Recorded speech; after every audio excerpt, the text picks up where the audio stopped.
The views expressed and the opinions given by the individual host and their guests do not necessarily reflect those of ParaX, its affiliates, or its sponsors.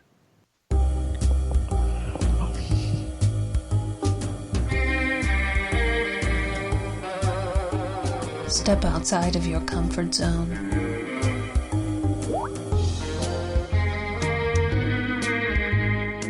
See the world with a whole new perspective.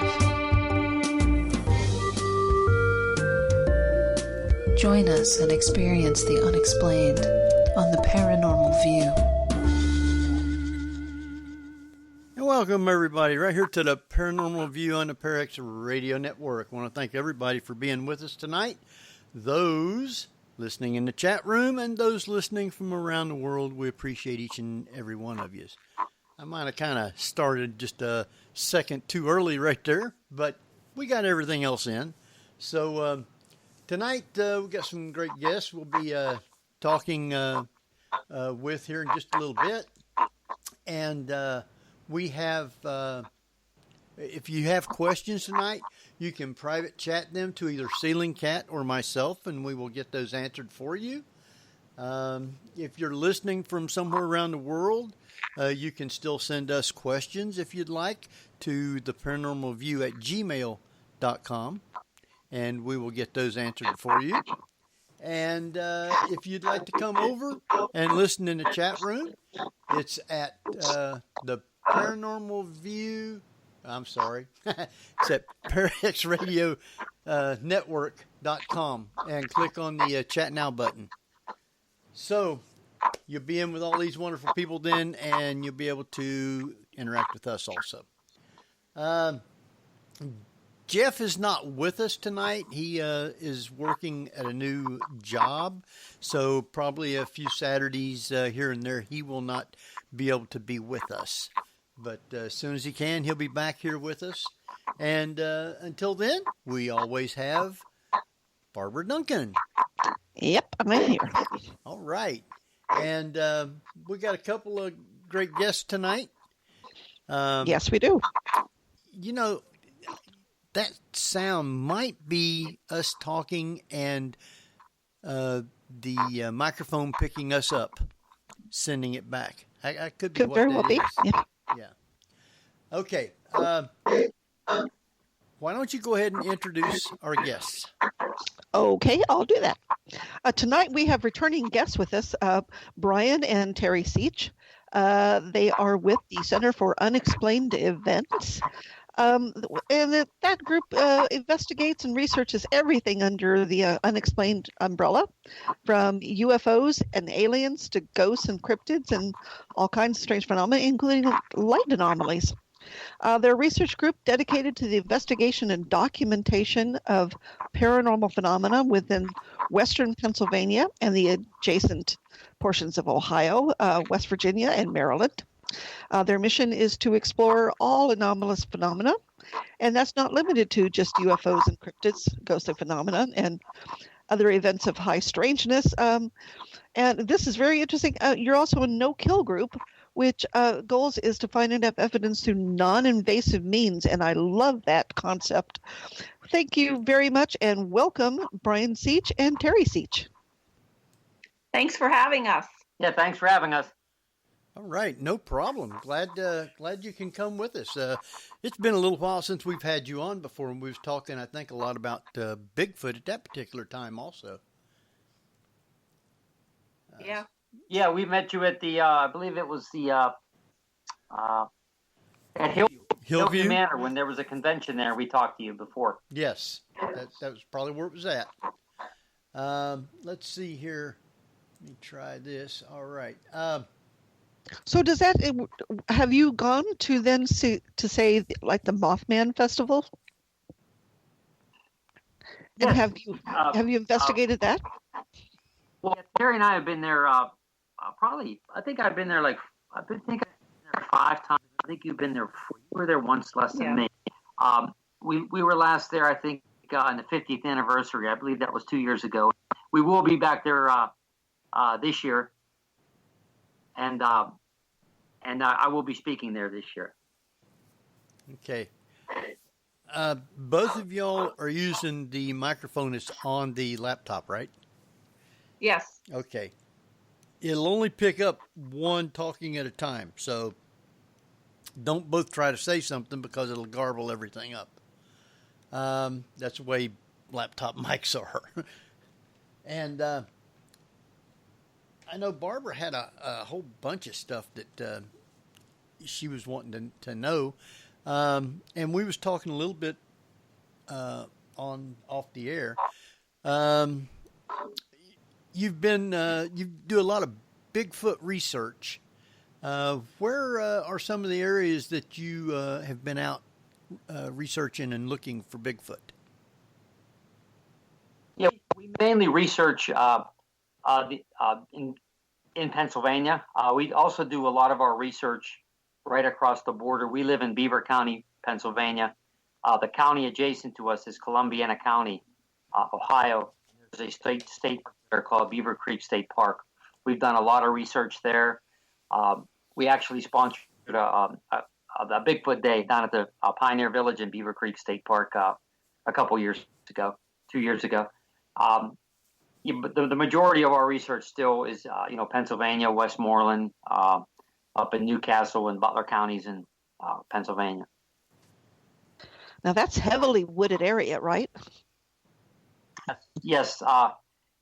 Some counties are a little bit more wooded than others, but people, I think, get a misconception of Pennsylvania that it's heavily populated. It really isn't. Most of Pennsylvania has several big cities like Pittsburgh, Philly, in Erie and Harrisburg, and the rest of it is basically rural. There's villages and communities. I believe the stat is 10% or 90% of the population live in 10% of the land areas. It's something similar to that. So Pennsylvania is heavily wooded, a lot of mountains. There's a Chestnut Ridge, which runs from Indiana County down into West Virginia, is the focal point of most of the Bigfoot sightings in Pennsylvania. So have you ever actually spotted one, or what kind of evidence have you come across? Unfortunately, I've never seen one. That's why I'm in it. That's why we're in it. We would like to be able to only, to prove to ourselves that these creatures are real. Terry and I found a print along with the PA Bigfoot Society in 2002 in Westmoreland County. There was one big print and one small print. One print that was 14 inches, and right next to it was a small print that was 7 inches. We've heard some strange noises in the woods. One rock thrown at us down at Beaver Creek.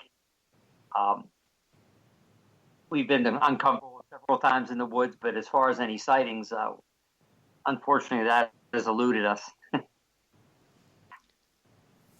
And with everybody, or a lot of people, I should say, goes out really looking for Bigfoot, I don't think anybody's actually captured one, and nobody's ever actually found a body. There's a lot of different theories as to why, but do you think that they might be connected with UFOs? Well, there are certain theories. Pennsylvania has actually a long history of encounters with UFOs seen in conjunction with Bigfoot sightings. Are they totally connected? There are some well-known cases where there was a UFO landed and the creatures were seen nearby.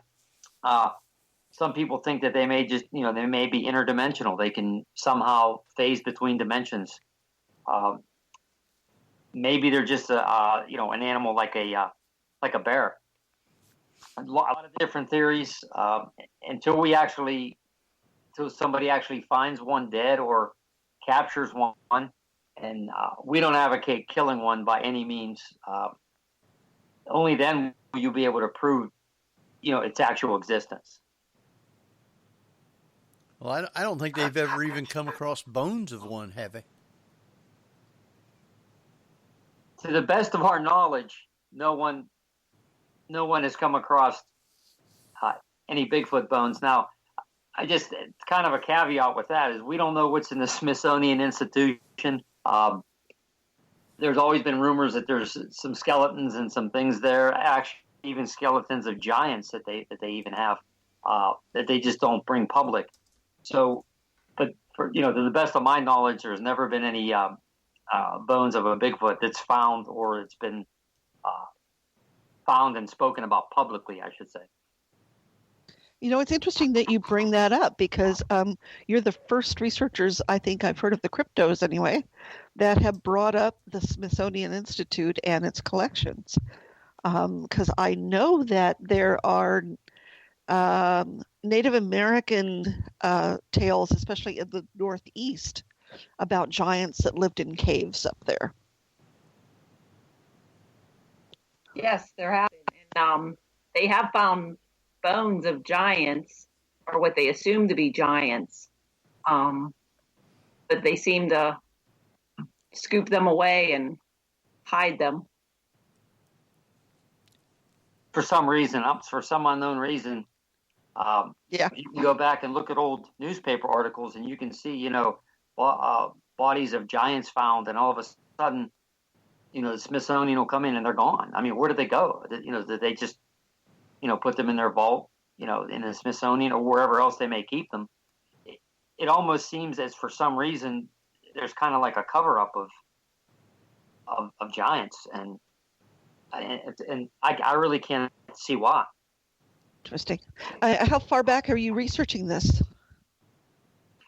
It's 1900s. You can even probably just type it in on the internet and you'll see articles will come up about giant bones and skeletons found. Even in Beaver County, they found some giant skeletons, and that's the county we live in.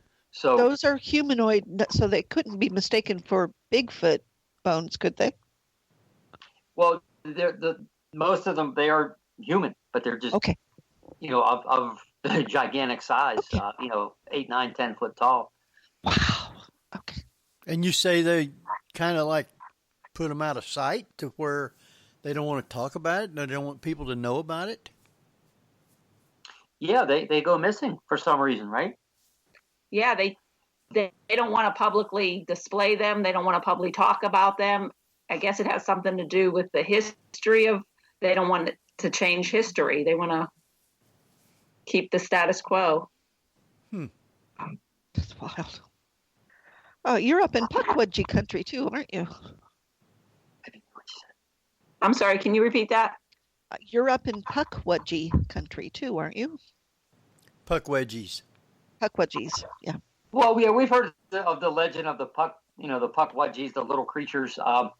We actually here we have stories of in Butler County of the Butler gnome.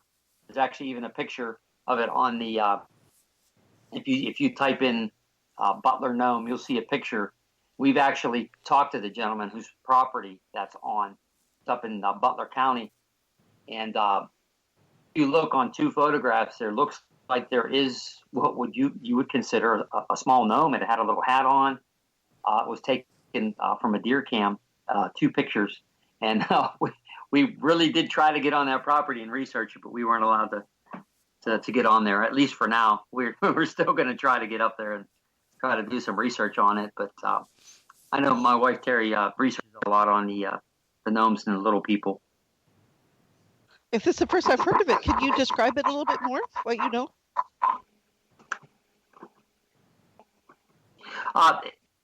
If you would take, they're small, 3 to 4 foot tall, or even smaller. They tend to wear clothes, right? I mean, they have clothes on them. Some wear hats. It's what else is it? They're in what do you call it, the Fae realm? Right. Yeah, they're connected to the fairy and the Fae realm. They're also considered nature spirits. Yeah. Okay. And you've is the gentleman who spotted them still own the property? Yes, he's still on that property, and he has deer cams up, and he catches all kind of wildlife. Some of the best deer and bear bear pictures I've ever seen. I mean, but since that time, I still keep in contact with them, and so far nothing since that. And I think it's been about 4 or 5 years ago now. It's been a little while since this happened. So Okay, so this is a very recent event. Wow. Yes. That's amazing. Because those little critters, you wonder exactly just how prevalent it is, especially up in the wooded areas where there's bound to be a lot of vegetation and food for them, and no way for most humans to be able to see them because it's not that populated up there. Right. There's rural, and I believe I don't know how many acres it is, but it's a really wooded, where the picture was taken. It's just one path, and it's a really heavily wooded area. So, how many reports do they usually get of Bigfoot sightings there or other creatures? yeah, in Butler County, there's been Bigfoot sightings in that general area. There's also they were seeing this creature that they call the Chikora gargoyle, and this is a winged entity, which you picture what a typical gargoyle looks like, and that's what this thing looks like. A gentleman by the name of Dan Hagman in 2011, he started receiving reports up there about people riding around a place called Kepler's Corners up in East Brady, Chikora. This creature was seen crossing the road. We did an investigation on one of his with him, and this creature was standing beside a road sign. The eyewitness was coming towards him. The lights on his vehicle caught this creature, and it actually turned and it crossed the road in 3 steps. And we took a picture of where the sign was, and we measured the sign, and I believe it was about 8 foot tall. And this creature crossed the road. We even measured that road from berm to berm, and it was 33 feet. So this creature had about an 11-foot stride. Went from one side of the road from the woods to the other patch and to the other side. Don't know what this creature is. We've also researched other winged entity sightings in Pennsylvania. Without, you say it's winged creature. Would that be something like the Mothman? Yeah, it did have wings. It did not look like the Mothman. The Mothman basically, it had wings. The Mothman had red glowing eyes. Didn't really have a neck.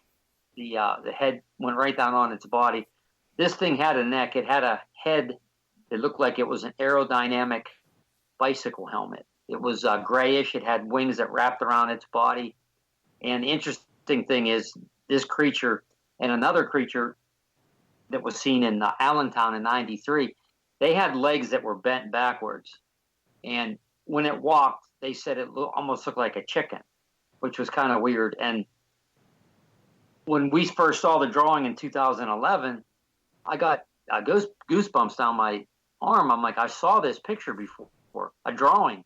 And this drawing was in an old Bigfoot newsletter. And it's the exact same thing. If you put them next to each other, it's the exact same creature. And one was taken in 93 and the other one was taken in 2011.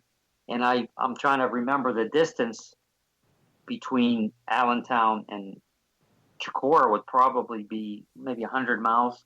So you're talking maybe 100 miles, and that would be how many years? That would be 18 years later. So yeah, these creatures are seen. They've been seen in Ohio, all across the country. Some of these we refer to them as winged entities. And that's something you don't really hear a lot about in cryptozoology is winged creatures. And there seems to be several different categories of them. I mean, you're describing more what seems like a lizard like creature more than, say, a Mothman, which is more mammalian.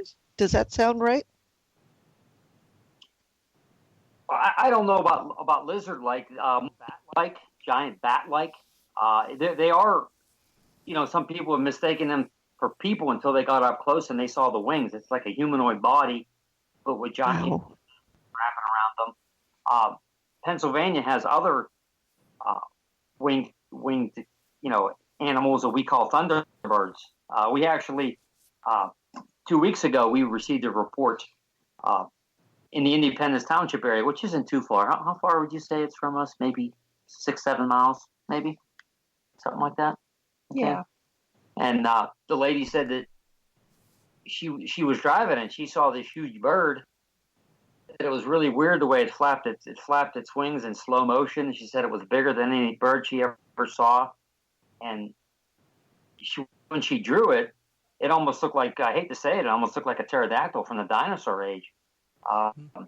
They're seeing all across Pennsylvania, up on the Chestnut Ridge in Mercer County and Erie. We talked to a gentleman. He had a sighting up in Erie, close to Lake Erie, Erie County, and I can't explain it. I mean, it would be hard to fathom that these things are still living. Could they be some kind of a time slip or something like that? Could, somehow it actually be a pterodactyl that did a time slip somehow, which we don't know about. Again, I don't know. It's all speculation, but these are some of the reports that myself and other researchers received. Now, are those areas very sparsely populated? No, they're the one in Independence. There's houses there. There's some. They're not right up against. There's a lot of woods there. Don't get me wrong. In all these areas, there's a lot of woods there, but it's not like it's out in the Pacific Northwest either. So you do have houses around. Farmland out farmland, there. Yeah. Well, now, did they see any of these actually flying, or they were just like running across the road? Well, the last one we took 2 weeks ago, it was flying. We received another big bird report at the beginning of the month, and this one could have been a mistaken identity of a turkey vulture, one of our bigger birds in Pennsylvania. It was said to be eating from a deer carcass. Now, to go on the skeptical side too, he said, it looked like it had red eyes, but then he said, well, he knows that a turkey vulture has a red head, and it was early in the morning, so maybe his car lights, hit the side of its head, and the eyes appeared red when they really weren't. Now, this bird wasn't nearly as big as the other one that was flying. So, could that one be a case of mistaken identity? He did draw it. It kind of does look like a turkey vulture, so it's one of those. Well, that one could possibly be explained. Yeah, I've seen those birds. They are big. Wow. And they pretty much will eat anything. So when's the last time you say it was 2 weeks ago that you was out looking for something? Well, we did check on this sighting 2 weeks ago. We just drove out to the area and drove around to see if we could see anything. The last time we were on another investigation with Bigfoot was, wow, can you help me out there? It's been a little while. Remember? Didn't you go with John? Was that in January or? Yeah, I went with it was Fred. Yeah. In Washington County, I was with my good friend Fred Saluga, checking out a case in. It was the beginning. It happened at I think the third week of November. By the time we got the report, we investigated it at the beginning of December, and basically the story goes is a gentleman was out raccoon hunting in Washington County on a state game lands, and he claims he had several dogs with him, and they basically ran back towards him, and they were whimpering, and he looks up, and he sees this giant shadow of a creature with red eyes coming towards him. So he claims that he shot 3 times, and he hit it twice, and he heard a thump, that he hit it. He said the creature stopped, and it let out a roar, and behind him another creature came with red eyes. So he claims that he backed up into the creek. He had big boots on, and then him and the dog crossed the creek, and the creatures they were just staring at him. So by the time we got down there, obviously it was 3.5 weeks later. We didn't find any evidence that the creature had been. If there was any creatures there, we didn't see the shells or anything. And further on down, though, one of the gentleman that came with us kind of found an imprint, which we did put a little bit of powder in, and it kind of looks like a foot, but it's not detailed enough to say for sure that it was a footprint. You know what I mean? So, the gentleman was adamant what happened and, what he saw and he shot at, but unfortunately there was no solid evidence to back that up. Now, are these sightings in the daytime or at nighttime? This one was at nighttime. It was about 1 a.m. And a lot of the sites you get on Bigfoot, they're at night. There's sometimes some in there in the day. One of the most common is these creatures will just be crossing the road as someone's driving, and they get a brief glimpse of it crossing the road, and then they report it to us or another researcher, or they'll give it to us, things like that. Well, that brings up a good point because, gathering evidence-wise and investigating crypto sightings, do you actually go out into the field? Do you camp out there? Do you try to do plaster castings of footprints or DNA gathering evidence? Yeah, we always I actually have a vest, which I carry plaster with me. I'll carry powder, plaster. We have an evidence, a little evidence kit. I have tweezers. We have an envelope in there if we find anything. We try to go out. We usually try to go out on 2 or 3 expeditions, like a year, camp outs or whatever. The last one was I think it was last year. Or if we get a sighting that's very, very recent and that on a property and the eyewitness allows us to come out, then we'll go out at night on their property. There's so much of the property anymore is private property, and you're not allowed to go on it at night. So pretty much, yeah. Not without like an overnight permit or something like that, or permission from the landowner. Yeah. And this is a question I've always wanted to ask anybody because I don't know if it's even been tried. Has anybody actually tried to set up some sort of a net trap or a snare type of trap, not harming any of these cryptid creatures, but to actually capture a live one? I'm sure there has been. I'm sure that if there are some researchers out there, they're not talking about doing that. So most of the researchers that we know, they're trying to capture some video of it or some pictures, or trying to find evidence or have a sighting themselves. But as far as capturing it, none of the researchers that I know have done that. Nice, good. I can see where that would make them rather angry. But I like the approach of just trying to gather as much physical evidence, be it via video or photograph or even DNA evidence. Seems to be a little bit easier to gather, since you're not looking a creature in the face and facing any sort of physical danger. Have you ever felt like you've been in physical danger on an investigation? No, not really, but one time out at Salt Fork State Park out in Ohio, we were there during the Bigfoot conference. We had gone out at night to an area, it's called the handicapped area, that's known for people to sit and do some research there. We had gotten out of our car and immediately we felt a heaviness in the air, like something was there, something was watching us.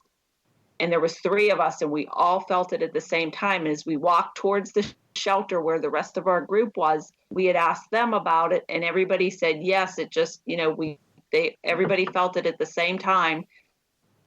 And shortly after that, Brian and our friend Dave had walked along the perimeter of the wood line to see if they could see anything. And shortly after them returning to the shelter, it was like a switch was turned off, that the heaviness was gone, it was lifted, and everybody felt like they can breathe again. It was just a very eerie feeling that something was near. Whoa, Terry, did you smell anything? It was a definite intense feeling too, because we've been out with other of our members out, in the middle of the woods and other places, and we felt nothing. Just a beautiful night in the woods. You're looking up at the stars. Not this night. Especially when we got back to the shelter, like she said, as soon as we got there, everybody said something's off tonight. They all felt it, and there was about 6 more there, so it was about 9 of us that felt it, and just as like she said, Terry says, we walked the perimeter. We had Dave had his night vision. I had my parabolic mic. We didn't see anything. We didn't smell anything, but boy, you felt it. But just as soon as, after we walked the perimeter, we went back to the shelter. It was like somebody flipped the light switch, and it was like, oh, wow, the woods are nice again. And that experience has happened to many researchers. You can feel it, and they'll tell you it's real. They say, these creatures could use infrasound, and that makes you very uncomfortable. Tigers use it. Elephants use it to communicate through long distances. And they claim that's what these creatures may be able to do, and you can feel it. It's a very, very uneasy, very unsettling thing if it happens to you. And Barbara, they didn't hear the question that you asked. Oh, well, I mean, were there any other physical sensations? Did you smell anything? Did you hear anything, even like a low hum? Nothing. I had my parabolic mic out, and no, but boy, you sure as heck felt like there was something watching you. I mean, it was, and again, we none of us really spook easy because we've been in the woods and with other researchers too, and you just felt it. And the only other time I guess would have been close was last year when we went to Venango County, and a bunch of us were walking down a trail, and I stopped. I felt something, and our friend Leah, she's a sensitive, I guess you'd call it. We both looked at each other, and I said, "Is there something here?" And she says, "Yeah, something's watching us." But it was not even as intense, but it was enough to say it seems like there's something there. Mm-hmm. But all the other times in the woods, nothing. I mean, so it does make you think. If they can use infrasound, they don't want you there. Any other time, if they're just watching, curious. Other researchers will tell you the same thing. We're not going to tell you anything different. And but most researchers will have a story to tell, or some have heard growls. We've heard. We talked about that Beaver Creek State Park in 2012. We heard that Ohio howl. If you would go to the BFRO website and type in Ohio howl, you'll hear a long, drawn-out howl. Now, we heard that in Beaver Creek State Park. And where that sound came from, we were also on that property about 4 or 5 years before that. That's in Wellsville, Ohio. And the gentleman invited some members of the PBS, the PA Bigfoot Society, which I was a member. And we went out there and we investigated the property. And which most people don't know is he also has a videotape of a creature. He had basically an infrared light out, and he had a basket with some fruit, I believe. Was this some fruit or something in the basket? And if you look off to the right of the picture or the video, and you see this hand slowly come around the tree, and you see a face come out, just like a part of the face, and it bobs its head up in the air like it's sniffing. And then all of a sudden the head goes back real stealthily, and so does the hand. Now, the hand and the face were lit up white, okay, because it was in infrared.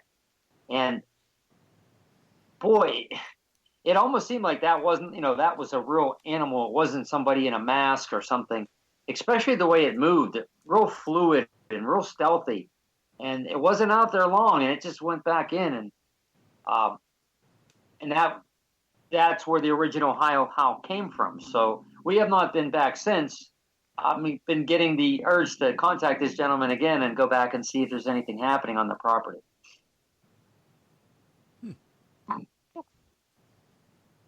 See, that's about did anybody that night ever pull out an EMF detector and see if that maybe there was something else going on there, like not necessarily crypto, but possibly UFO? That night, no. Nobody had EMF meters. But, I mean, I do like the thought on that. There's certain. Let's say that this creature is interdimensional, or if it could slip in and out, maybe it came for that short period of time and then it left. We always say, okay, if it is some kind of an interdimensional entity or whatever you want to call it, would it need energy? Would it produce energy going in and out? We also researched this dogman phenomenon, and we found that a lot of the some of the sightings we get, these creatures are near or going into a power substation. Now, why would a werewolf-like type creature entity need to go close to a power station or run by it, or one ran underneath the fence to get to one of these places, the other ran towards one, and they somehow draw power out of that. They go in and out because there's a power substation there. I don't know. It's also a weird phenomenon. Well, yeah, you think that most animals, at least, that high. I mean, if you've ever been around a power station, there's a lot of EMF, and it's very evident what it is. Most animals would stay away from that rather than run towards it. Yes. Oh. Unless it had some sort of a hiding place around there. Yeah, we don't know. Well, now, one question before we take a break. Has anyone ever found any remains or bones of one of these winged creatures? To the best of my knowledge, no. I do like to say that because we don't know everything. We don't know if there's maybe, say a researcher has. Maybe they don't want anybody else to know about it. Some people say, well, if it's a government thing, maybe the government, they're monitoring it, and if somebody would come across bones or something, they would come and take it from you anyway. So, to the best of my knowledge, no. And it's as honest of an answer as I could give. Well, I know that with feral pigs anyway, they'll munch everything. They'll munch the bones down too. So you're not going to see them. I don't know if there's that kind of population of feral pigs back there, but you might not find them. You mean like wild boars? Yep. Yeah. Well, Pennsylvania has a lot of wild boars, especially out towards the east. They're starting to come. They're in Butler. They're starting to come out west here, out western Pennsylvania too. So yeah, we have them. I think. Well, that kind of it brings up the danger of camping looking for Bigfoot. Is they usually travel in packs and are not very friendly. No. I think what we're going to do is go ahead and take us a quick break. Excuse me. And we'll be back in just a couple of minutes. So, Barbara, you want to take us out? If I can unmute my mic, yes.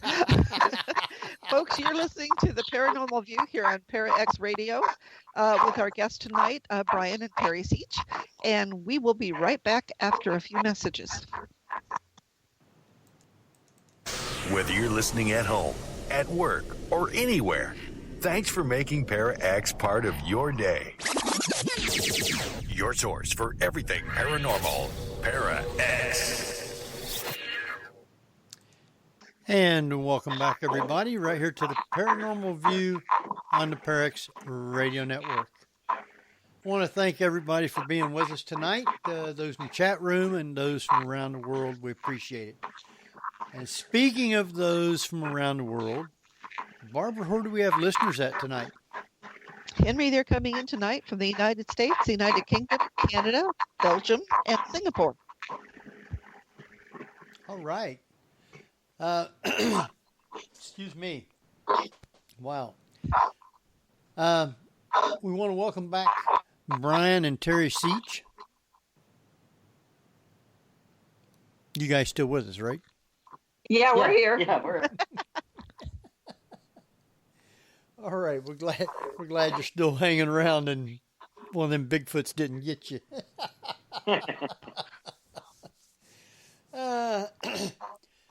Now, we Barbara, have you got any more questions you want to ask on Bigfoot right now? Not at the moment. Oh, okay. Well, let's talk a little bit about paranormal investigating. You guys also do paranormal investigations. Yeah, we started doing in the very beginning with paranormal investigations. We've kind of put that aside for right now. We might be getting back into it, but we've gone to the Greene County Historical Society. We've gone to Hillview Manor, Fort Pitt Museum. Where else? The local cemeteries. The Vickery Mansion. We've investigated with a ghost group that meets over there. Proof Paranormal Research Organization of Freedom, PA. One in Bedford. We've done some private homes also. And John Bonet in Bedford County. I've heard of that place. I haven't been there yet. Yeah, we stayed. When was that? Last July, we stayed there and we did our own little investigation, just the two of us at night. Pretty interesting. And you've been to places like Gettysburg? Yeah, we have. Yes. Lots of nice little places there. If you ever get to go back to Gettysburg, drop in Mr. G's Ice Cream. We will. We've done our show from there probably, 3 or 4 times. And yes, it is haunted. Yeah. The battlefield's very intense, too. You can feel it. It is, yes. I've got some things from there also. Hillview Manor. How'd you like that place? That was pretty cool. We first went there with Patty Wilson. She was invited to come in before they opened it up to the public. So we went with her. And then we took our own group there. Oh, it was in August, huh? I don't remember what year it was, but it was a hot August night. And we did an investigation with our group. And we were probably one of the few groups that got up to the top of the roof because they don't allow that anymore. That was interesting. With our group, we had split up to the different floors, and somebody was on the 3rd floor, and somebody caught a whistle on the recorder that they had, but nobody in the group was whistling. So that was interesting. There was some kind of something in the cellar too, remember? There's an entity in the cellar there. Yeah, there's a couple of them down there, yeah.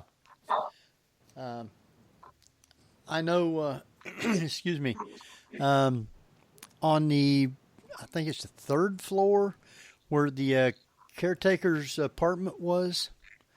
I guess they had their own little bedroom, living room, and like a bathroom. My son and Carrie was in the bathroom and asking questions, and I'd been down the hall just a little bit, and I was coming back, walking down the hall to the bathroom there in the room, and all of a sudden I heard 2 big stomps, boom, boom, and they both come running out of the bathroom and said, "Did you see anybody? Did you see anything?" I said, "No, nothing was coming out," but I heard it, and I guess they was in there asking questions, and these stomps was right between them on the floor. So I caught that on the recorder because I had my recorder going in. I was there again, did my show from there, and I was sick, and we went up to where the cafeteria was, where the people ate. And they had told us there was nothing in there, no serving counter or nothing like that, but one of the docents had took us up before the show, and we come in through the back door, and they said, "Now this is where the servers would have stood." And we just kind of like walked across the room just a little ways and turned around. They said, "Now this is where the people would have come down getting their food." They said, "If you stand over where the servers were, you won't catch anything. But if you stand on this side, you can catch stuff." So I got sick during the show. I had a fever and felt bad, and we went back up there, and there wasn't anybody in there, just 3 of us. And I said, I'm sick, don't feel good. Do you have any hot coffee? And all of a sudden you get this, yeah. Oh, wow. On the recorder, right? I didn't hear it, but I caught it on the recorder. I thought that was real cool. So yes, there is a lot of stuff there in Hillview. Yep. I haven't been back there though for probably 3 years, maybe. That's probably the last time we saw you up there. Could have been. I think Cat Cloco was with me at that particular time, and that was it. Yeah, Cat was. Yep. Yep. And we were sitting there in one of the vending areas. I think. Yeah. I think we was there, and I think there was a couple other vending tables in there. Wasn't just a few of us in that one room. Mm-hmm. So, excellent place though. I'd like to go back there sometime, but no time soon. So, investigating then, you've done these other places. What kind of evidence was you getting at some of these other places? At the Greene County Historical buildings, they had some outbuildings, and me and one of the other investigators were sitting in there asking questions. I had the recorder going, and we didn't hear this with our own ears, but we caught voices on the recorder answering our questions, which was pretty interesting. One was what are you doing, redding up, Matt? Yeah, my friend asked, "What are you doing?" And the answer was redding up. Tell them about the church in Erie. Oh yeah, another investigation we did. It was a church in Erie with our friend Pastor Robin Swope. He invited us up to do a private investigation. The church is known to be haunted. It's probably about 100 years old. And when he invited us up, it was just me, Brian, and Robin. We went into the church and he locked the door, so we were the only ones in there and nobody could come in. And he's walking us around through the church and telling us the different things. And he asked if we wanted to see the foundation of the original church when it was built. It was in the basement. And we said yes. So we went down the stairs, and big metal, the heavy doors that that have the push bars on them. Mm-hmm. Went down. There was a community room down there with a kitchen, and then there was a little room off to the side, which was the boiler room. And then past that, there was a little, I don't want to say a hole in the wall, but it was like a half a door. And underneath there is where you can see the foundation, the original foundation of the church. While we were in that room looking at the foundation, we heard footsteps coming down the steps where we had come down, and the door was rattling. We got spooked. I was spooked. And we said, "There's somebody there." So it says, "No, there's nobody there." And it's like, "Yeah, somebody's trying to get in the door." We went around, when it came out of that room, went around the corner, checked the door. There was nobody there. But we distinctly heard footsteps. Somebody was coming down the steps, and someone rattled, or something rattled that door. Rattled the doorknob or the door? The door. The door. The push bar. It had the push bar. Open the door, and you can hear them trying to push on it. It didn't open the door, but it was like they were trying to open it but couldn't open it. Okay. And that was the doors that we had come through moments earlier. Wow. And one of the other interesting investigations we did was a house. It was a private home in Rochester. Rochester. And they had the people that lived there, they had started renovating the basement. So all of a sudden they started to have this paranormal activity, like lights were shutting on and off, right? This is a while ago, so I'm trying to remember. So Terry was downstairs with the founder of one of the groups that we were in, and I was outside talking to the gentleman, and we were standing next to one of these, it was a round, it was a pool. It was a pool, but it was one of the ones that like a blow-up pool. A blow-up pool. It was a bigger pool. It wasn't a kiddie pool, but it was a bigger one. Probably about 3 feet deep. Yeah. So I'm standing next to the pool talking to the gentleman, and all of a sudden, it almost looked like, and it was probably about maybe 2 feet from us. So I was looking at the guy. He didn't do it, or I didn't do it. There was like looked like something was pressing down on the pool, and it was in the shape of a V, and all the water started to rush out of it. The only way that water could come out of there is if somebody pushed it down to the level that the water would rush out. You know what I mean? And It was like a V shaped. And me and him were looking, the water was gushing out, and then all of a sudden it slowly went back up. It slowly decompressed, and the water stopped. I mean, it was like literally, we're like looking at each other. It's like he didn't do it or I didn't do it, because we were looking and talking. Something pressed that pool down, and that water came out, and then it just decompressed. I mean, I was like shocked. I'm like, wow. Those are two of the instances that really, but we didn't catch anything on camera at the time. I think you had the camera downstairs. I was in the house, yeah. And she was taking pictures, and it was just, those two instances right there. And then I had one other instance where I was working at a local Dollar General in our area, and I would have to go back at night. I worked there part-time for about 4 or 5 months. And so I went back there to shut the lights off, because I worked, closing shift. And I'm going back to where the lights were. The lights were on the back of the building. You had to go around this little corner. And twice I'm walking, and I see some kind of shadow behind me. And I looked, and I thought it was my boss. But there was nobody there. So it happened twice within like a week and a half. So one night we were getting ready to close up, and we were stocking some shelves. And I asked my boss, I said, "You ever have anything weird happen here?" And she says, "Oh, yeah, that's the ghost George. We call him George." And I said, "Where do you see him?" She goes, "Oh, right back there in that corner." I says, "Well, that's where I saw that shadow twice." So we actually were able to get in at night for, about 20 minutes. 2 other people with us, and we used our equipment, our EMFs. We didn't come up with anything, but it was interesting. I only had those two. Like I said, I was walking back there, and sure, it looked like there was a figure or a form in back of me out of the corner of my eye, and I turned, and nothing was there. And it was a weird feeling. You could feel like almost like somebody was there. So those are the 3 instances that we've had, with the paranormal, I guess you could say, the ghost hunting field. Wow.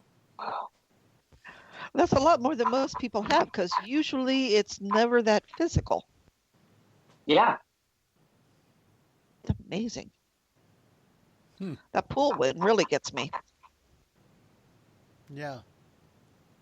That's neat when you catch stuff like that, though. It is. It's very interesting. It's unexplainable, but interesting. Mm-hmm. Well, a lot of people, there's some people that are really good at getting EVPs, and some people are really good with catching some anomalies on photographs. And then there's a few that seem to have this sort of almost like a ghost battery, that the activity just gets physical. It's amazing that you can do that. We just wish we could have caught it on tape or something. One of the things that we've done is we've done a lot of infrared photography, and we've taken a ton of pictures, and unfortunately we've never caught an apparition. One of the researchers that we know was up in Gettysburg, and he was using infrared photography, and I think he was at Devil's Den, I believe. Wasn't he Devil's Den? Yeah. And with his infrared camera, he was able to catch what looked like the back of a Civil War soldier, but only the top half of him. It was only in one frame, and that's what got me interested in the infrared photography. But so far, nothing as far as results. I've even used it actually out in the woods for Bigfoot. If some people say these creatures are interdimensional, or maybe they come from a different spectrum, maybe you're able to catch them in that spectrum. I've done that with even in Bigfooting, and I've so far I'm batting 0 for maybe 200. But hey, you have to try. an experiment and do different things to try and catch evidence. And if you don't, that's fine. At least you can say you tried it. You know what I mean? Oh, yeah. Yeah, but infrared is a really good, if nothing else, for debunking it. If you can tell it's a real person back there, or at least it's some sort of warm-blooded creature. Yeah, recently we were given a full spectrum camera, and we've only used it twice. We got it last year, and just recently I got a full spectrum camcorder, so we're going to try that out too. I don't think a lot of people have gotten things in full spectrum, but I think it's still worth a shot to do that also. Yeah. How is the resolution on those cameras? Are you able to take it outside and get some relatively good shots of, say, objects in motion? Well, the time that we used both times we used the camera, they were outside, and it's good resolution. Now, when you take the pictures, they appear like a pinkish in the full spectrum. And we did that last year at Shades of Death Road in Washington County. We were out there with our friends Dave and Carrie, and we stopped at this one hollow where I think they believed that there was the spirit scene in that hollow. And we took a bunch of pictures in full spectrum, and we analyzed them, and we didn't get anything. But they're just pink. They have like a pinkish hue to them, but the resolution was good. You can tell the woods and everything. But if we were thinking, hey, if there is we did that during the day. That was during the day, and maybe you get lucky and you're just at the right place at the right time, and it happens. Like that gentleman, I believe, who took that photograph has never caught anything since. I believe it's like almost like a once in a lifetime shot. I think a couple other people have gotten some things with it, but I think it's very rare to catch. If you can catch an entity or a ghost on camera, especially like a full figure or even a half of a figure, I think it's very it's rare. Very. Yeah, I think there's a lot of people that would love to set up just constantly running cameras, because it seems to me that that's probably about the only way you're going to catch anything, unless you happen to be in the right place at the right time and all the stars align. And well, if you ever watched that, is it called Paranormal Evidence on Tape? Is that what it's called? Something like that. Paranormal Caught on Camera. Yeah. They have some compelling things on there. Now, again, could some of that be faked with wires and things? Yeah, some of it, though. I mean, boy, some of it seems like it'd be hard to fake. So, I've seen some of the cryptid footage, and I don't believe it. But,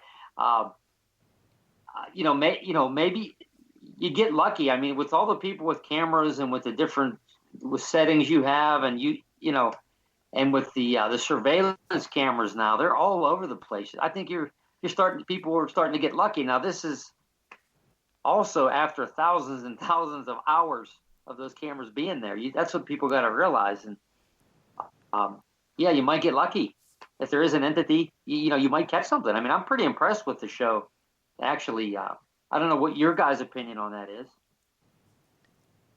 I look at it as entertainment.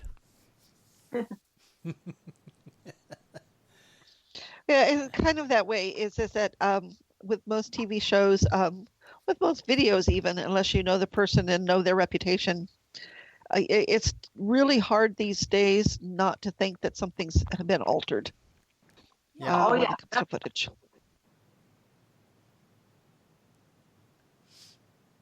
I think. Oh, did we lose people? Nope. Oh. I thought I did there. Everybody's here.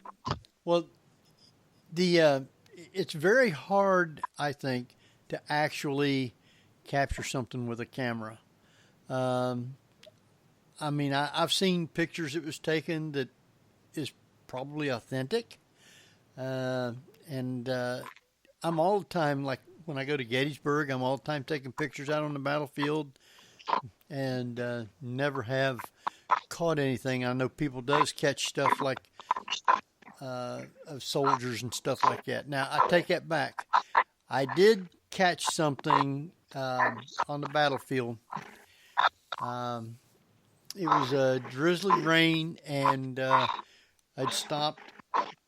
Was under the tree and had my camera, video camera, and I was just panning out on the battlefield, and I never even noticed it.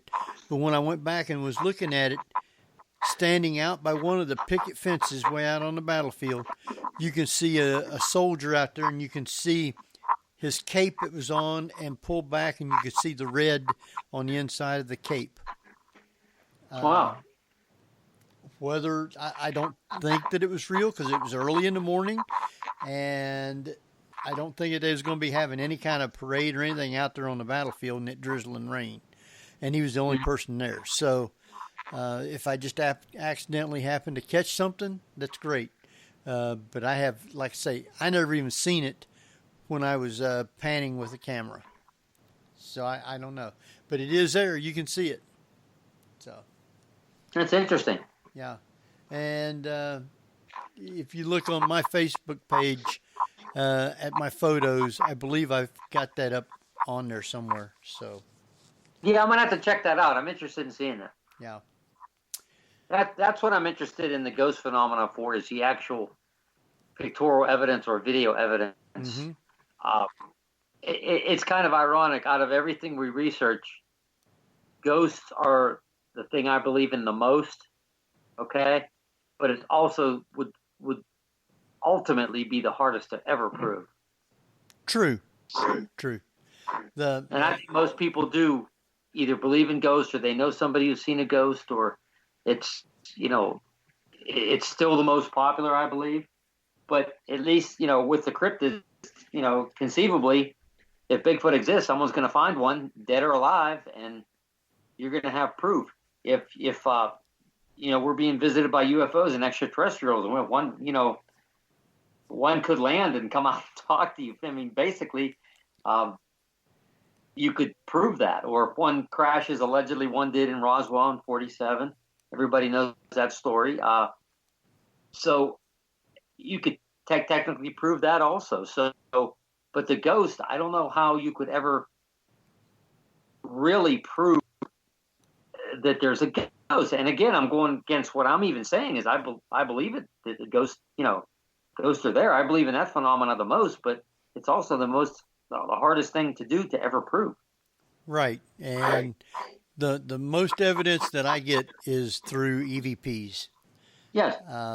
Not just a knock or something like that. We did a house in Franklin, Ohio. Supposedly there was a kind of a darker entity in the house, and there was a little girl that was in the house. And there was three of us sitting in the living room. One was a medium, and I was trying to get this little girl to come out and talk to us. And eventually, the medium, Lynn Bell, all of a sudden she said she misses her mommy. And as soon as she said that, my recorder picks up a little girl saying, "Mommy." Huh. Well. Now that's interacting, because Lynn Bell said it first, and then you get the recording. Well, I'm trying to still talk to the little girl, and eventually Lynn says, "She's standing right in front of you."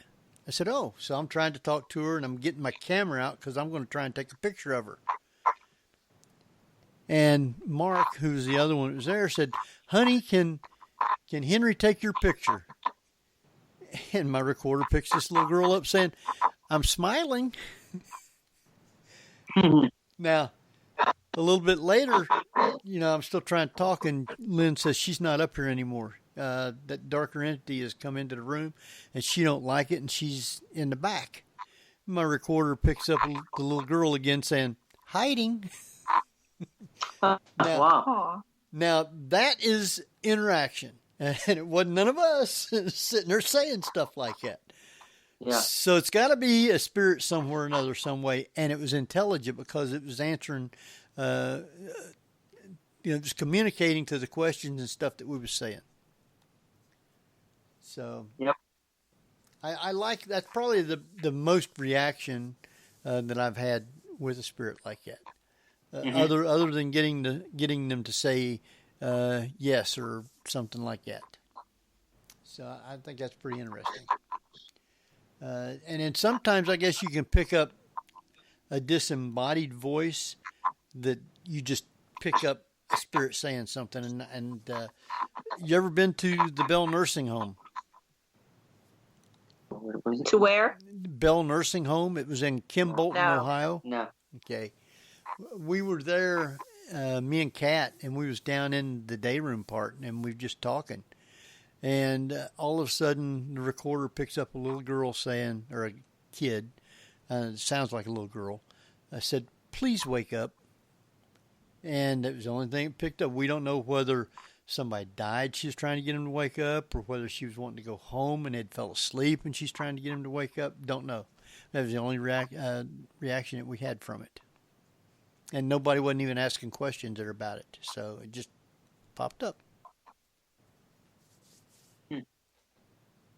The Bell Nursing Home, though, is no more, so you can't go there to investigate anymore, unfortunately.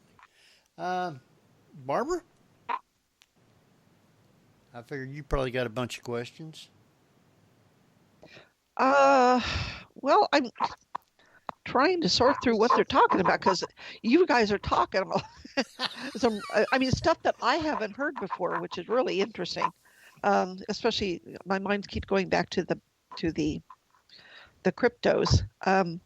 But one thing that you also mentioned that you're getting into is light anomalies.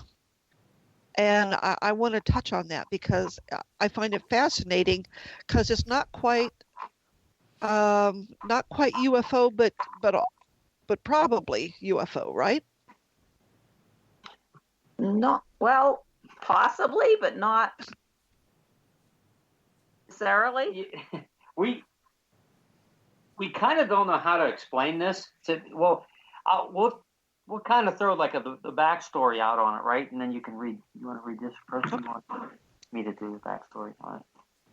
No, you can do it. We're talking about lights like what they've seen in different areas like Marfa, Texas, Brown Mountain, North Carolina. It's been seen in England, other places in the United States. They're just unexplainable lights. They're not like the normal lights in the skies that are associated with UFOs. Right. Okay. Most of them are glowing balls or glowing spheres. Basically, how we got interested, we actually had a couple instances with these lights. I think more me than you. Terry and I were with our friend Dave Roop and several other ones up in Clearfield County. We were on a Bigfoot investigation at night, and you guys, I think I was with Dave, or I was away from you guys, and I looked up in the trees, and there was like an orange. It was a small one. It was like the size of a tennis ball. And I looked, and I just saw it really quick, and it just like went through the trees, and then it looked like it just, not that it disappeared, it just like kept flying. Now, it wasn't a lightning bug. It definitely wasn't a lightning bug. It went too fast. It was round, and it was a solid color of orange. It didn't go, off and on like, lightning bugs do. And the second one was, we were up in Livermore doing an investigation there. And Livermore was an old town that was flooded, and there's a trail runs through there now. And Terry was with the group on one end of the bridge, and we walked all the way down, probably, I'm going to guess, not quite a half a mile, because we couldn't see you guys or your flashlights or anything. So I was with the second group, and we looked down, and it was on the solstice, wasn't it? Yes. It was on, which would have been what, June 20th? 20th, 21st. Yeah, now I believe it was 4 years ago, I think. And so we see this light. It's like a ball, and it looks like it's coming up the trail, but it was like bobbing. It was like it was bobbing back and forth. And I took out my my camcorder, and I tried to, I had a night vision camcorder, and I'm trying to focus it and it was just, was too far away, and then it just disappeared. And it wasn't any of those guys. What it was, I don't know. So after that, people I start talking to people, and they were Bigfooting. I said, they said, you know what? I was out Bigfooting, and I see this sphere. I see this light in the woods. Hey, I saw this light in the woods. I was out Bigfooting. Or, hey, I was out camping. I was out walking the woods. And then I'm starting to read story now after story that all of a sudden, and believe me, I'm not saying that this is part of the Bigfoot phenomenon. I'm not. But that's kind of what made me like, I think we should research this more, because we're already in the Bigfoot field, and we can kind of research two anomalies at the same time when we do it, the lights and possibly Bigfoot. So what are people seeing? I mean, they're seeing something. I know she talked about the Marfa lights and things like that, and there are earth lights, there's swamp gas that could look like light. There's there's auroras, there's ball lightning. There are things that happen real quick, but it's almost like sometimes they're seeing these things and they're sentient. I'm talking about the ones that people see with their eyes. Now, people also catch some of these with their cameras. We're starting right now to take reports, and I just spoke at a Bigfoot conference about a month ago, and I mentioned this, and I says, how many of you seen the lights? And there was 5 or 6 people up there that, even though it was a Bigfoot conference, I was talking about Bigfoot, but I said, this is one of the things we're going to be looking into.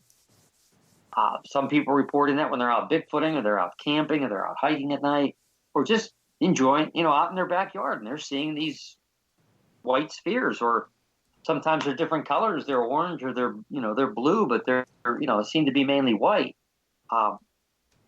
There's not, for some reason, no one's really researching these things. I mean, I don't know what they are. We're going to try to take some steps and do some things here shortly that maybe we can research it even better. So, but the name of the project is, it's LAE for short, and it's Light Anomaly Exploration. And it's going to deal with a bunch of other things. We're trying to get all the parameters, and we're going to try to do this as scientifically as possible. So it's going to be happening real shortly here. So it's a phenomenon. People are seeing lights.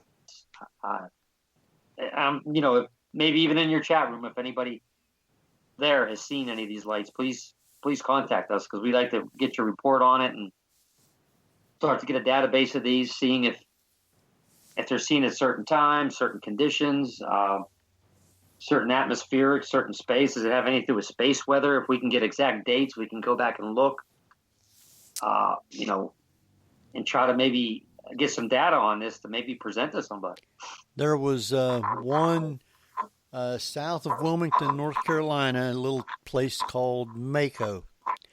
There was a train track there, and the conductor got killed on the train. Another train, I guess, running to the back of it. You could see a lantern coming down the railroad track, swinging back and forth like the conductor. Yeah, like it was bobbing. Yes. Right. And they said the light will get so bright, comes up all the way up to because there's a road that crosses it right there at Mako, crosses the tracks. And people used to gather there all the time, and the light would come right up to the where the road crossed it at, and be shining real bright and then go away. I've been down there before looking for it, never did get to see it. There's no sense trying to go down there now and do it, because since then the railroad tracks has been taken up and they don't see the light anymore. Mm-hmm. If you go to Daytona Beach, Florida, actually it's in Ormond Beach, Florida, which is just north of Daytona on the mainland side, not the coast side. There was a 3-mile stretch of road from the last street light to the park entrance at Tomoka State Park. It was just 2-lane road covered with trees and swamp on each side of the road. You drive up and down that road and turn your headlights off and on. A light will come on either in front of you or behind you, or it'll come on in front of you, go out and come on behind you. It will come up close to you. It'll change shapes. It changes colors, and many people's been killed out there on that stretch of road, looking for the light.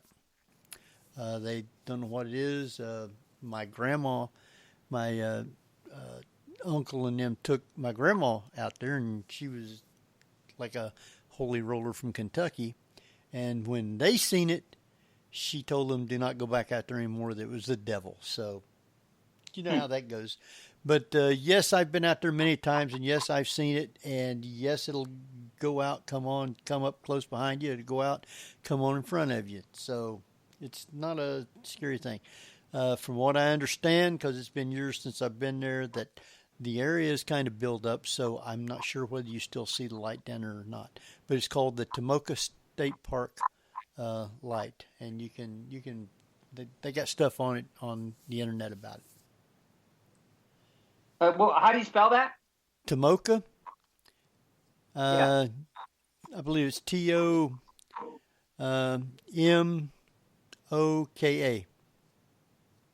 Okay, that's in Florida, you said, huh? Right.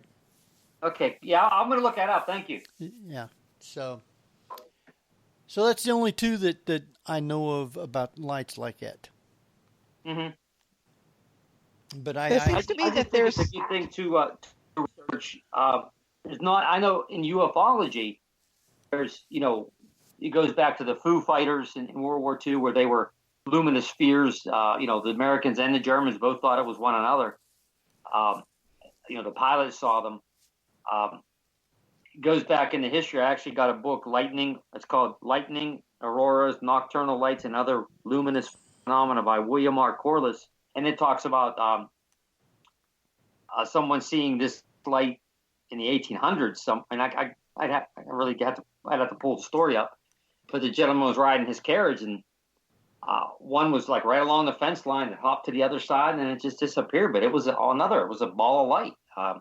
And there was no storms in the area. You don't think it was ball lightning, and it's just, is it a weather phenomenon, just a natural phenomenon? Are they sentient, or are they spirits? Or are they extraterrestrials? I mean, hey, your guess is as good as mine. I just think if we can start to accumulate some data on it, maybe catch some stuff on, catch it on tape, or, if it comes at certain times or under certain conditions, maybe there's an answer to it. But it's one of the things that we're going to start here very shortly. So, well, back when I was doing the Tomoka light, it was back in the 64, 65, before I went into service.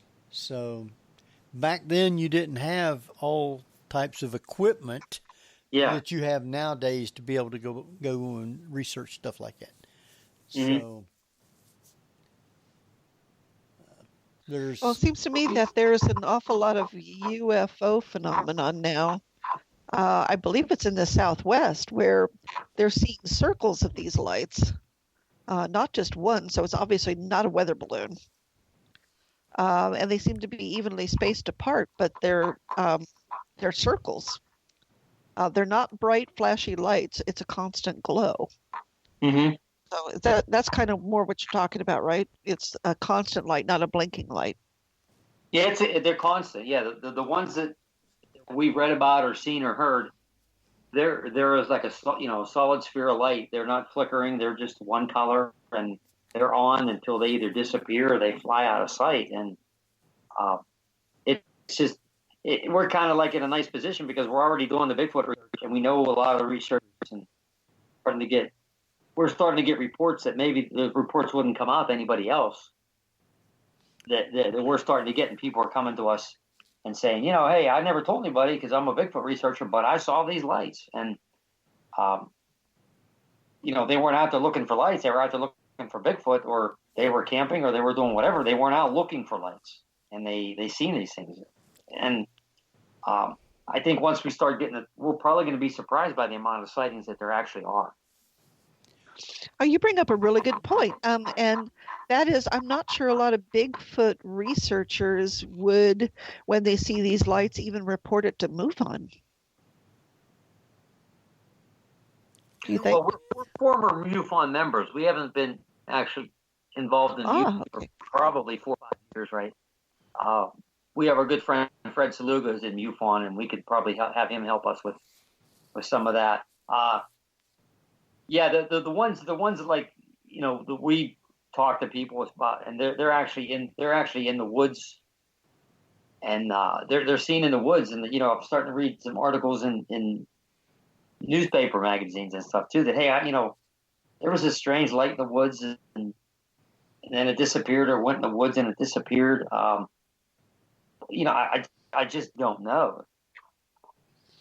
Well, now, I believe that if you're looking at what looks like kind of solid light at a distance, with the atmospheric and heat and stuff like that, will make it look wavy, or even make it look like it's gone out or something and come back on, stuff like that. Have you also thought about that?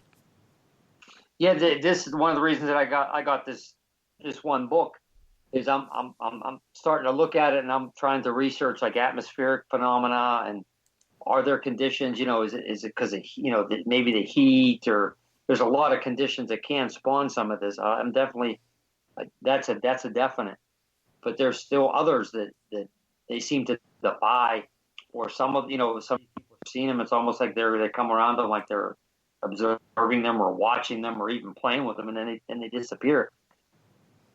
So, I mean, right now, you know, it's just going to take, I think, some years of studying and trying to research a lot of this until we have any kind of statement on it, you know? So you are compiling that now, right? What do you say? What was that? I said, hear you. I said you are compiling data on that stuff now? Yeah, we're just starting now. It's going to be a work in progress, and we're slowly telling people about it. So it's a thing that it'll pick up steam here in the next couple months. You know, we have that horrible thing called life that we all have to do too, so that kind of interferes with our playtime. Well, now, if people wanted to send you stuff on any things that they've got toward that, who would they send it to, or how would you get it? Yeah, they can contact us through our Facebook pages, Center for Unexplained Events or Center for Cryptozoological Studies. We also have a page called Strange Tales of Beaver County. And then our email is Center for Unexplained Events at gmail.com and Center for Crypto Studies at gmail.com. So there's several ways they can get in contact with us. All right. You'll have to keep us up to date on how you come along with that and different things that you find on it. Oh, most definitely. Yeah, it's going to be, we're trying to set certain parameters now, what we, trying to get exact dates, at least on the sighting end of it, trying to get exact dates and times and looking at conditions. So it's going to be interesting. So it's going to take a lot of work. So it's something that's just going to be like a long-term project, but we're excited to be starting it. All right. Yeah, again, it kind of goes back to I think people would be more apt to report just a light anomaly rather than trying to, I think ufology still has a sort of stigma attached to it. People don't want to admit they saw a UFO, but are more than willing to admit that they saw a light anomaly that they can't explain. Yeah, I do agree with that. So, do you think that there's still in the paranormal crypto world a stigma attached where you're probably only hearing the tip of the iceberg on a lot of stories? Because people still think that if they start talking about the stuff, people will think that they're a little crazy. I think that's more so in the crypto field with some of the other, excuse me, the stranger creatures. I think the ghosts have been more out in the open. within the past several decades. They're more acceptable. UFOs have become more acceptable in later years. In the crypto field, Bigfoot, with the shows that are on TV now, is becoming more and more acceptable. But then some of the other creatures that we've been investigating, like the dogmen, the winged entities, those are still, I think, a stigma is carried more so with those than the others.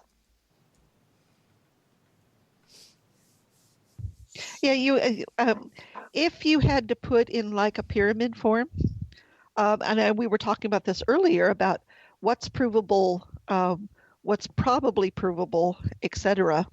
It seems to me that the top of the list that could be the most provable would be either UFOs or cryptos, because at some point you're going to meet one or find bones.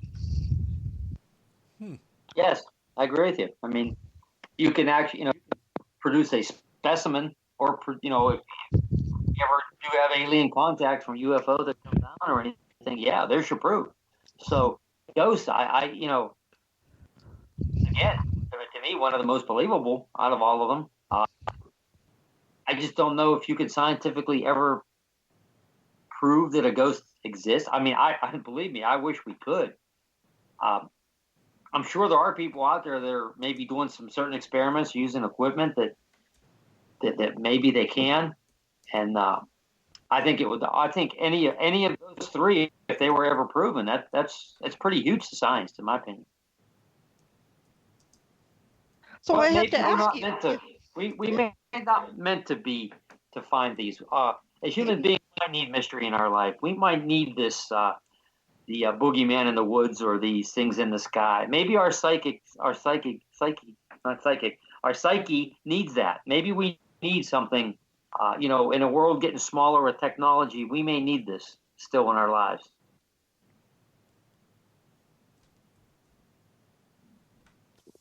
Yeah, an unknown. Yeah. So I have to ask you, both what got you started in all this, was what event was there that said, oh, I really want to investigate this more, or I finally believe that there's something to all of this? I had experience with ghosts. I guess it was more of a poltergeist growing up as a child in the house. I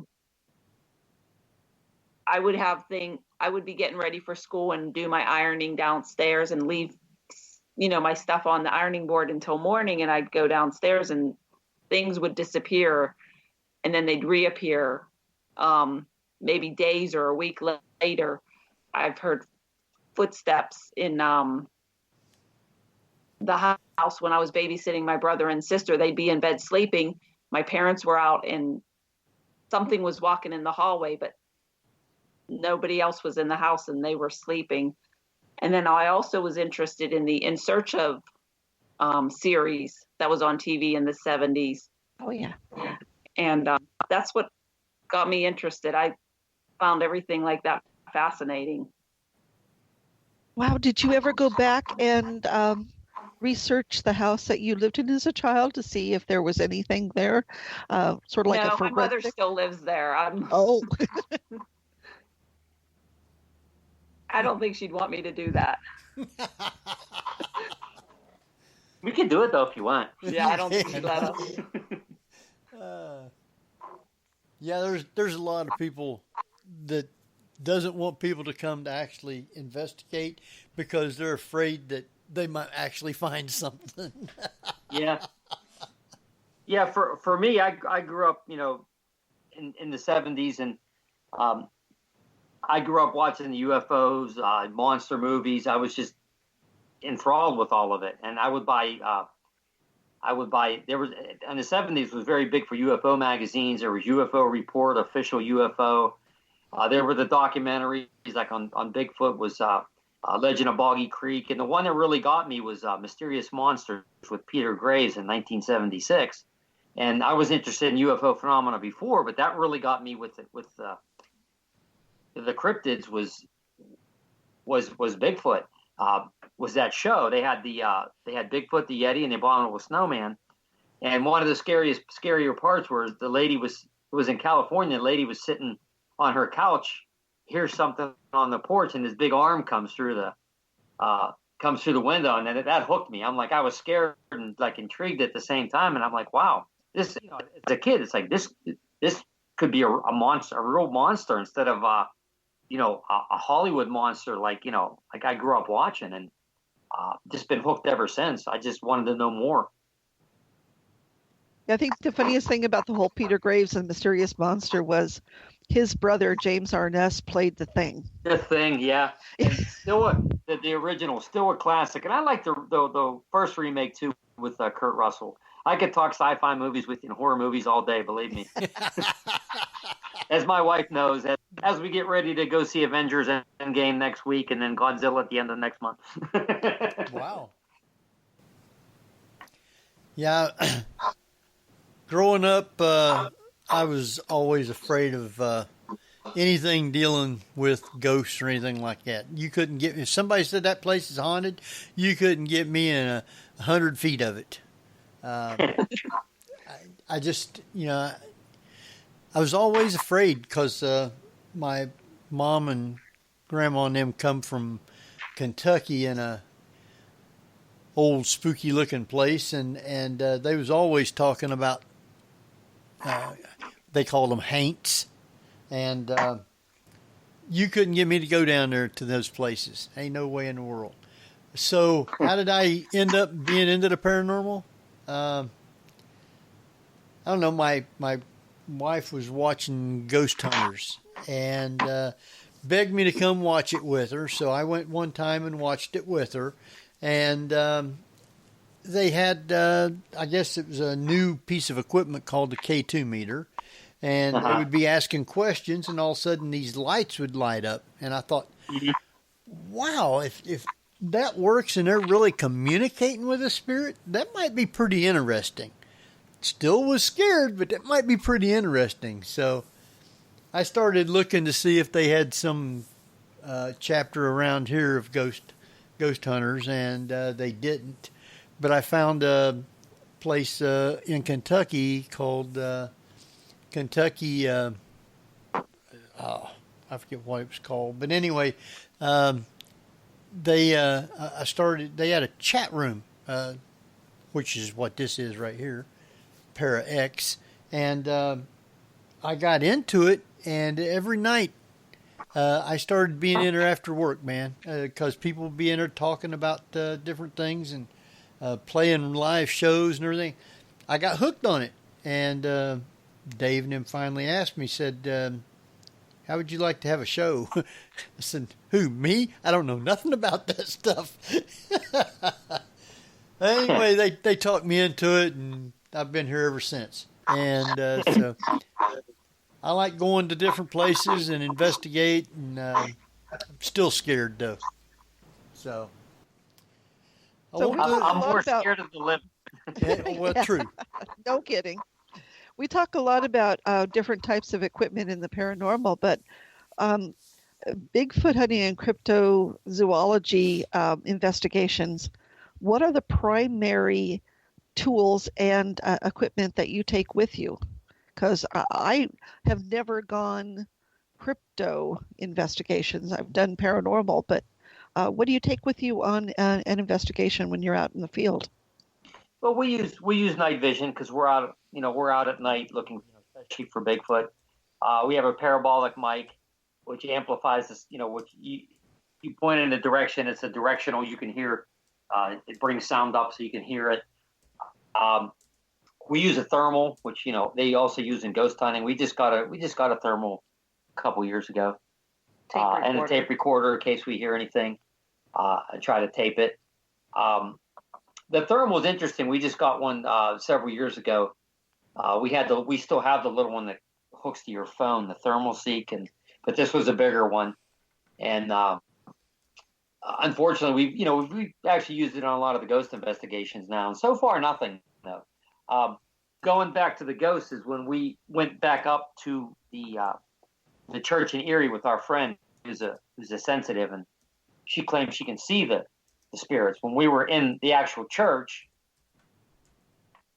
I was, I was in front of her scanning the, all the pews and everything. And she said, well, there's one sitting here next to me. Well, I said, where? She says, right next to me. So I'm pointing right next to her. I'm like, I don't see anything. I was like so hoping I could have caught like a form, because I could have snapped a still picture. I don't have a video with it, but I was so hoping, if she would say, hey, there's one right in the corner, boom, I get it. But unfortunately it doesn't work that way, I guess. But we're still trying. I love using the thermal. I love using it in the woods, and caught some animals and things, but not the big hairy guy yet. You haven't caught him yet, huh? Well, it makes you kind of wonder, though, because if obviously they must be warm-blooded, but if it's possible, say like that gargoyle creature, if it's more like a lizard in nature, and the thermal isn't going to pick it up in the same type of manner that it would with a warm-blooded animal. Yeah, this is true. Excuse me.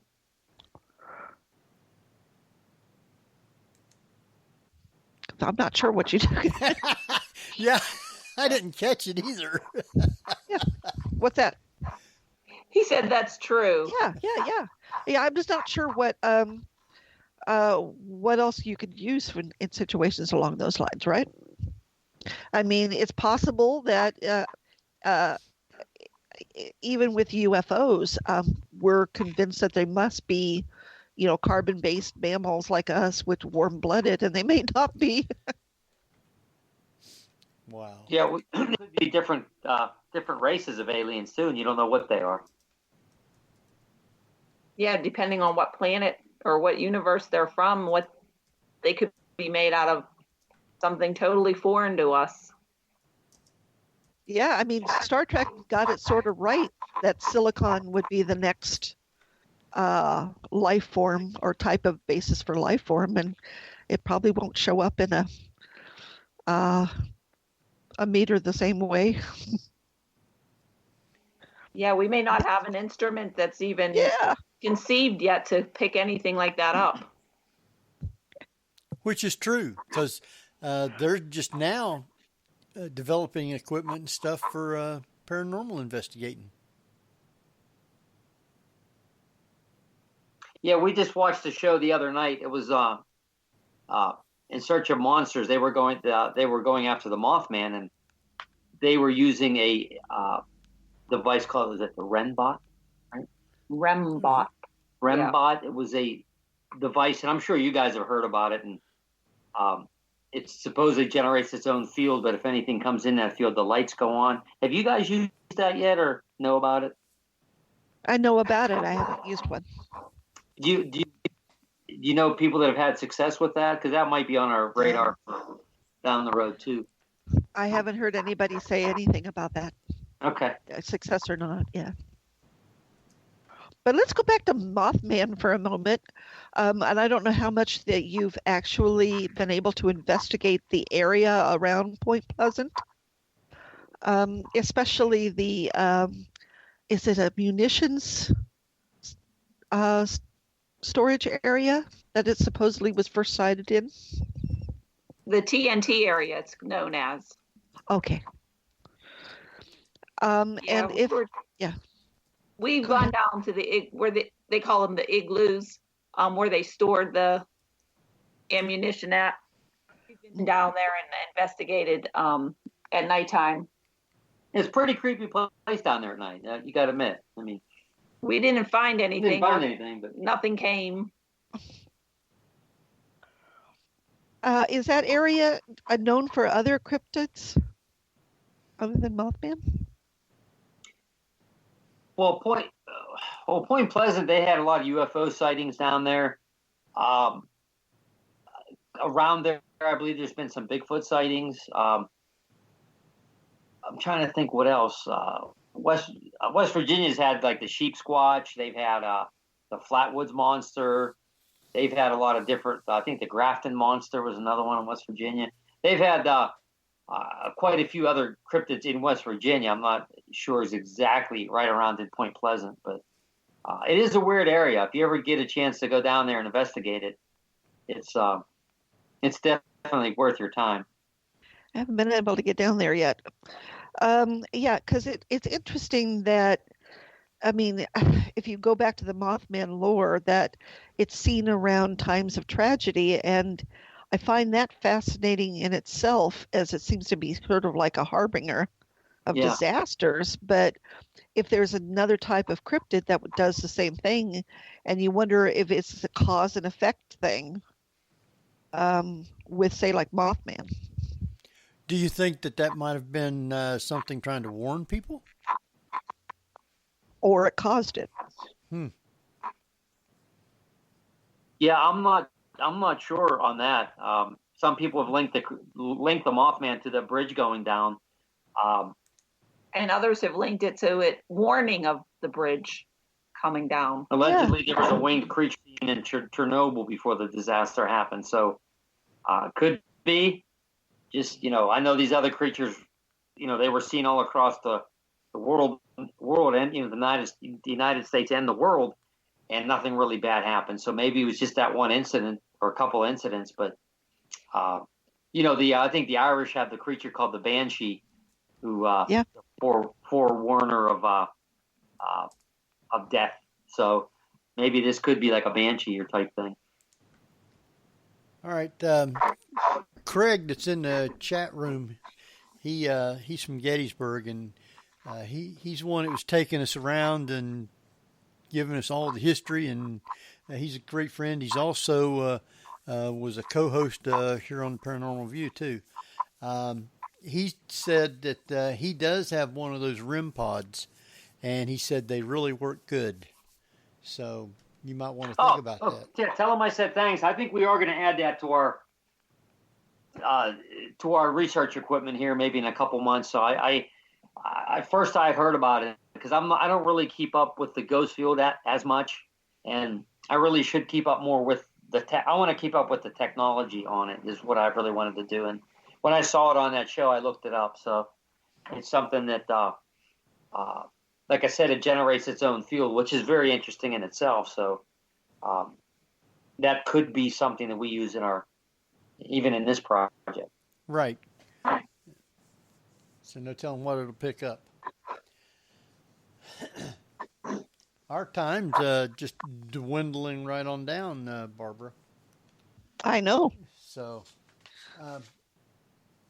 you're doing more into the light anomalies right now. Have you been to some of these places to actually look and see if you can see some of the lights? No, we were at Livermore. We intend to hopefully go back there and reinvestigate that. And some of these other places, I guess we would put them on our list to go eventually. But our bucket list. Yeah, our bucket list right now. Our bucket list and our budget list don't exactly equal, if you know what I mean. Right. If you look that stuff up, I don't doubt that there's probably lots of areas that has lights.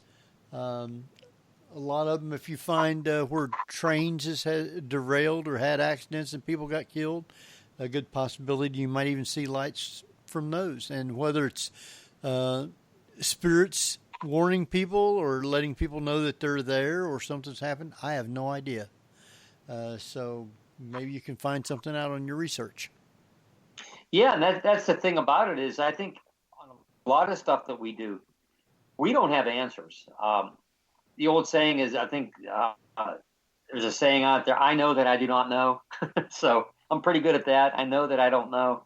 So we just try to gather as much information. Maybe if we add a piece to the puzzle down the road, somebody else can figure it out. Somebody a lot smarter than us. So it's just, I think if we all try to share and just, put out what's out there, maybe somebody somewhere might crack some of these anomalies.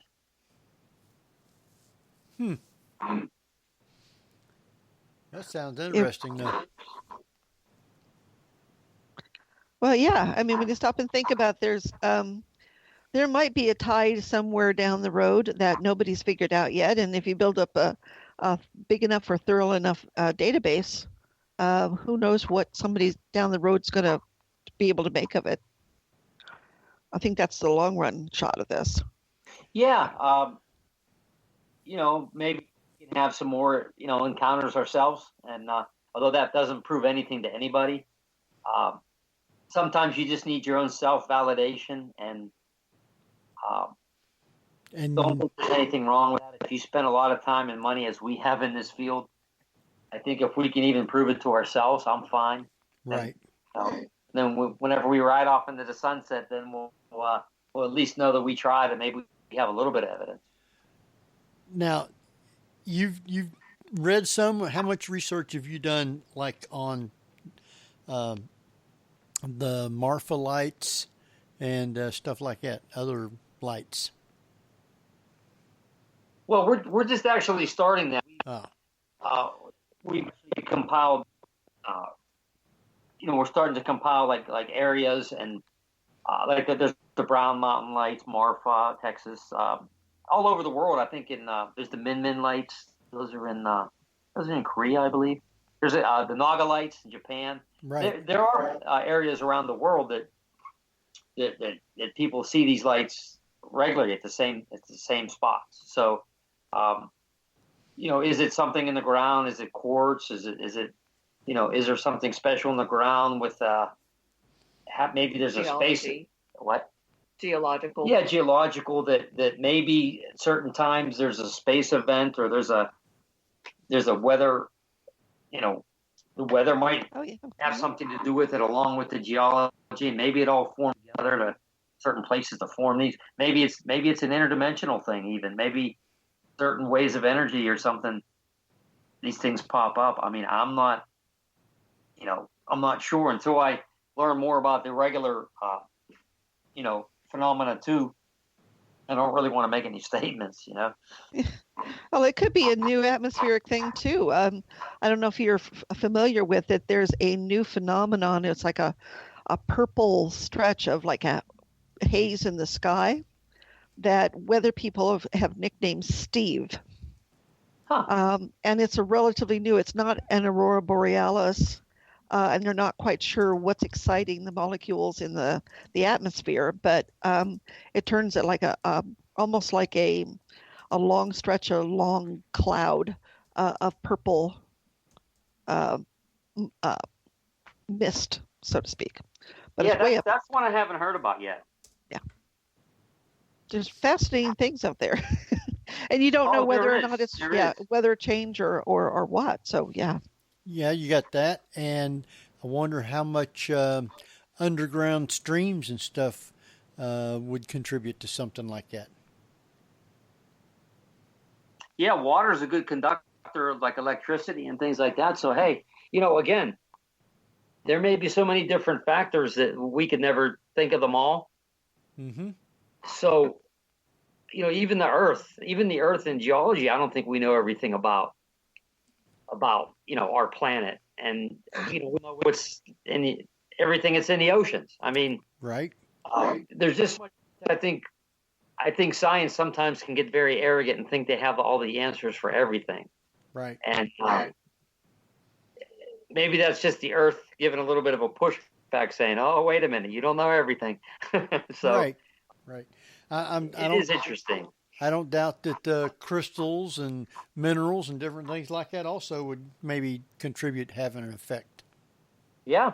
This is why I like to start. I want to start talking about this to more people, getting people's opinions, and the answer could be right under our nose, and you can't. One person can't think of everything. I mean, you need help. You need people talk. You need a dialogue with people.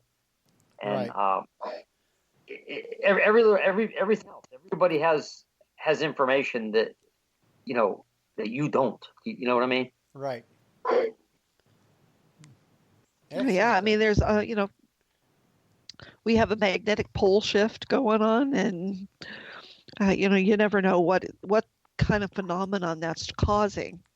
especially since we're in the northern hemisphere. We're going to see it a little bit more. Mm-hmm. Could be a number of things going on.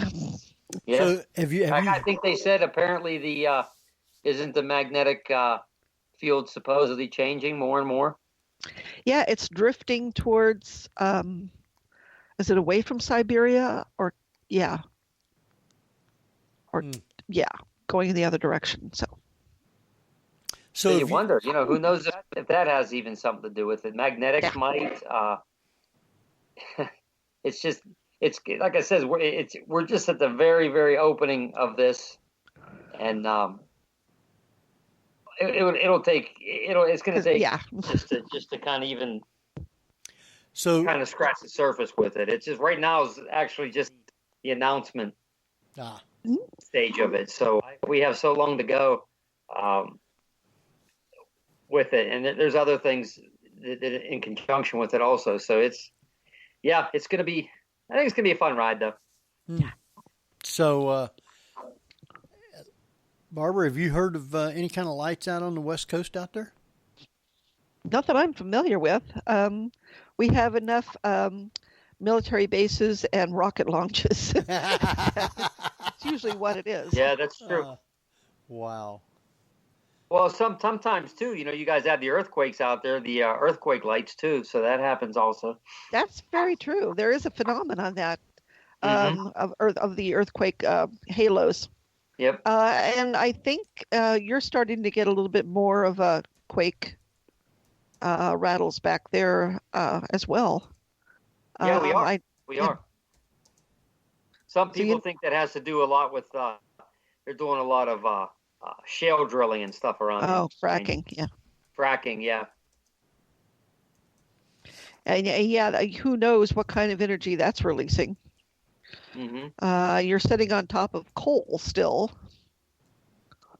So, I mean, there may be some processes, geological processes we just don't know about yet. Mm-hmm. And who knows what effect that's having on cryptids with a magnetic shift, geological shifts. A lot of that could be related, and why we might be seeing more of different types of creatures out there. Mm-hmm. Anyway, all right. My thought.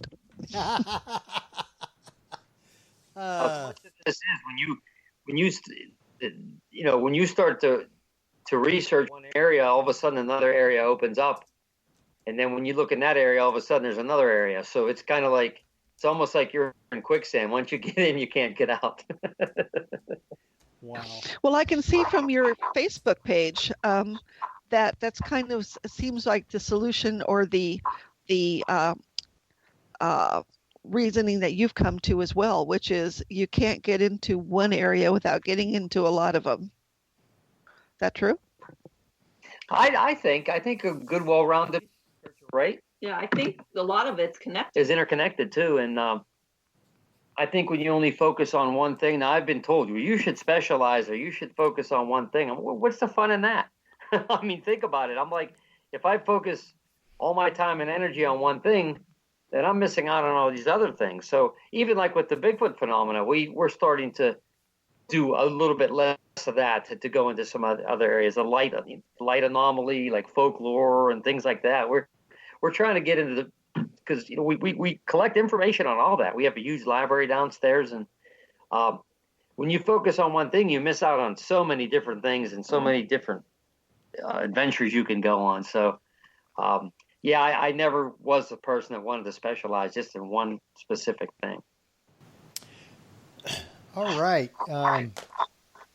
We have just about 3 minutes left in the show, and I haven't seen anyone from the chat room with any questions, but other than all the talking that they've been doing in the chat room. So what we're going to do is find out if Barbara has one last question or not. If not, we're going to let you guys give feedback of how people can get a hold of you, how they can contribute to anything they might have as far as your research. And who knows, they might come up with some good stuff. So, Barbara, did you have anything real quick like? No, let's get right to the heart of the matter. And how can they contact you? And what are your websites? We have 2 Facebook pages, Center for Unexplained Events and Center for Cryptozoological Studies. You broke up on that. Start over again. We have 2 website pages, Facebook pages, Center for Unexplained Events and Center for Cryptozoological Studies. And the emails for those are Center for Unexplained Events @gmail.com and Center for Crypto Studies @gmail.com. Okay. What we're going to do is I want you to stay on till after we're off. We'll talk with you guys for a minute. Won't keep you very long at all. And give all our stuff out right now. So you can follow us at the paranormalview.com. And Jeff posts a lot of stuff there. Our email is theparanormalview@gmail.com. And you can go to Podomatic, or you can go to the paranormalview.com site and listen to our podcast of older shows. So with that, our time is just about out. And we're going to go ahead and say this is Henry Foister. And Barbara Duncan. And we will see everybody next week at the same time. So thanks for taking the time to be with us tonight. So until then, we'll see you next week. Good night, everybody. You've been listening to the Paranormal View on the ParaX Radio Network. Join us again next week at the same time for more of the Paranormal